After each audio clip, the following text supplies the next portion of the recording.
This is a very interesting matter. I happen to know Mr. Polafoko very, very well, very well. I've known him at close range, long before he became chairman of the party and after, and so on. And it seems to me that Mr. Polafoko is actually on the left of the New Patriotic Party. He's not conservative. He's ready to go out there and experiment. He's ready to go out there and test new ideas and so on. That's how I've known him. So I'm not surprised that he's doing the kind of analysis that he's doing now. Okay. Now, for me, this is the major question. If you go today and elect a presidential candidate with all the clout that comes with presidential candidates and so on, how can you then ensure that the persons or the positions which will be filled after he had been elected presidential candidate will not be filled exclusively by his cronies? Okay. His influence will be overbearing. So rather than build a democratic party, you build a structure whose loyalty is not to the ideals of the party, is not to the ethos of the party and so on, but which is absolutely loyal to the presidential candidate. That's a problem in organization, especially an organization which prides itself as a democratic institution.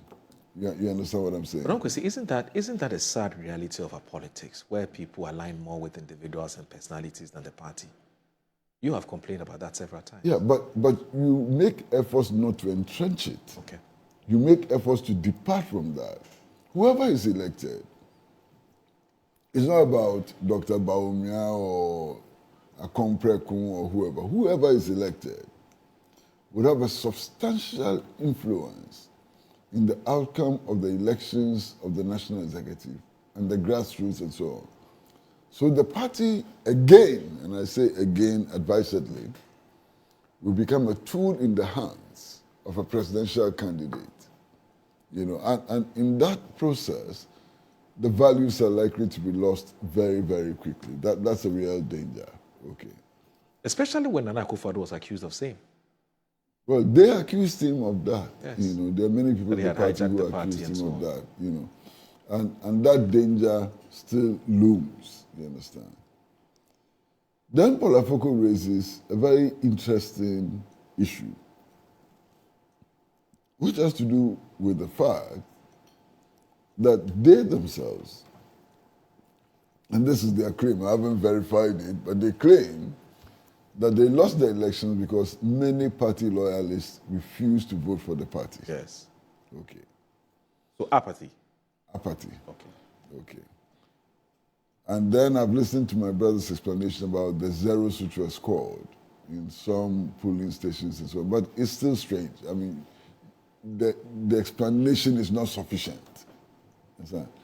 Are we saying that in a whole, polling station, not even one person dared to vote? I mean, that's a problem. But not even the polling executives. Yes. Not even the polling agents. Yes. Because there were polling agents who were sitting there in the name of the party. They didn't vote. Okay. Now, if that is the case, why would you use the same structure to elect a presidential candidate? Why would you use the same structure which apparently rejected a presidential candidate, to elect a presidential candidate for a major crucial election? Kwesi, minds can change. No doubt. But find the evidence first. Okay. Find the evidence that minds can change. Right. First. Because minds don't change by accident. They change as a reaction to some stimuli and so on. So you have to find the evidence, Now, Moro, having said that, this process of building the party from the top has been criticized by many, many heavyweights in the party. In fact, somebody like Boachie Daku, who has been with the party from the very, very beginning, has been very critical of this approach. And he's not the only one. There are many others. I mean, even people who are contesting for the presidential candidature have criticized this process. Now, it seems to me that they're being ignored. And they're being ignored by an executive which appears to be very unpopular at this stage. I mean, there's no doubt. I mean, if you talk to your friends in the NPP and so on, it is clear that the current executive is not that popular. Okay. Now, if you have an executive which is not that popular, and it appears to be dictating the pace for such a crucial exercise as the election of a presidential candidate, then there's a problem. Okay. But beyond all of that is the state of the party. The party is in a bad state. I mean, if you take elections throughout our history, perhaps the only election in which they fared so very badly, the performance was worse than the last election, was the 1951 elections. Right. Apart from the 1951 election, this is the worst performance of the party. And it appears that the party will continue to suffer some significant defeats in the coming years. And so it's already lost 2 by-elections, including 1 seat which it was holding on to. But what's the basis for this doom prophecy for the NPP? It's not a doom prophecy. It's an appreciation of the reality. It's there in our face. I mean, it's done so badly. How many seats does it have in Parliament? 87. And it's lost 1. It had 88. It's lost 1. Now it's down to 87. Yes. Tamale Central is on his way.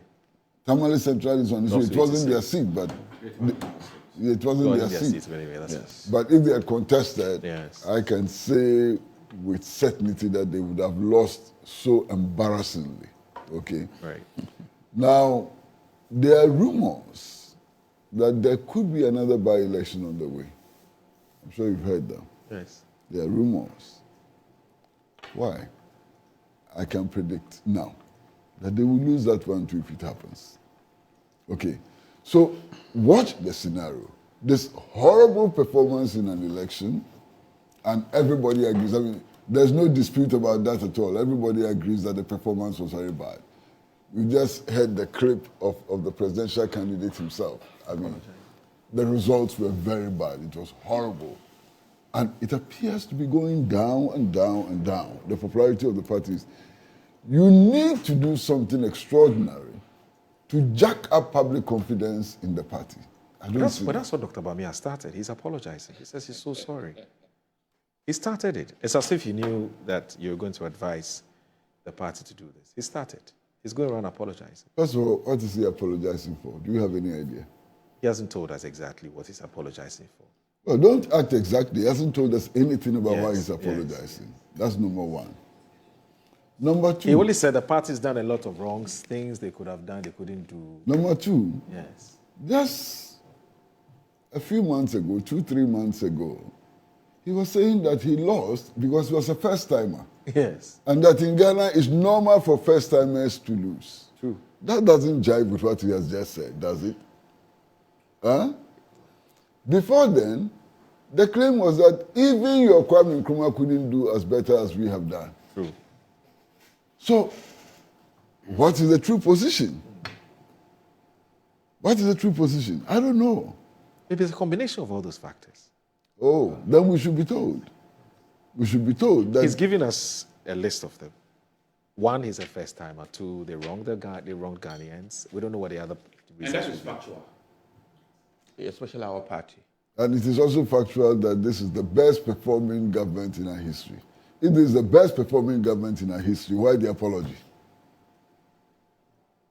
That's a legitimate question. Yeah, if this is the best performing government in our history, even your Kwame Nkrumah doesn't come anywhere near, then why the apology? You understand? So I think that this party needs to have people who are sober, who are reflective, who can imagine, and who can design a better future for the party. And it is interesting that Paul Afoko has said it. Yes. Many others have said it.